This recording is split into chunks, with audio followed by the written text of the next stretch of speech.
गोटे पैड़ पीले हेले एते टंका देले जे समस्ते हेले आश्चर्य।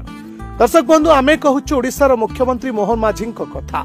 वर्तमान से पुरी गस्तरे जाइछंती। महाकार्तिक मासरे महाप्रभुंक दर्शन सह श्रीक्षेत्र रही हबिशाली माने पुरी रे व्रत पालन करुछंती।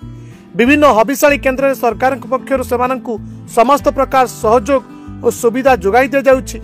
आज मुख्यमंत्री मोहन चरण माझी विभिन्न कार्यक्रम रे जोग देवा निमंते पुरी गस्तरे जाइछंती। मुख्यमंत्री पुरी गस्तरे जाउथबा परे कादुआ ठारे अटकी पैड़ पीछंती। हठात तांको कारकेड एक पैड़ दुकान पाखरे अटकीथिला एवं मुख्यमंत्री हठात कारु बाहरिथिले एवं रास्ता कड़रे थिबा पैड़ दुकान पाखकु जाइथिले।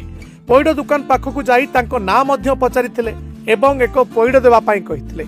संगे संगे पैड़ दुकानी मुख्यमंत्री को पाखरे पाई बेस खुशी मध्य अनुभव करथिले और संगे संगे मुख्यमंत्री को एक पैड़ मध्य काटी देथिले।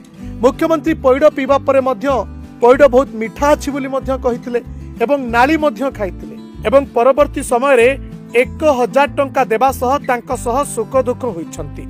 अन्य पक्षरे मुख्यमंत्री को पैड़ पियाई खुशी होइछंती पैड़ व्यवसायी श्रीधर। सेपरि अपराह्न 4:45 से वृंदावती निवास हबिशाली केन्द्र में पहुंची हबिशाली मां मानक सह वार्तालाप करिथवार मध्य सूचना मिलुछि।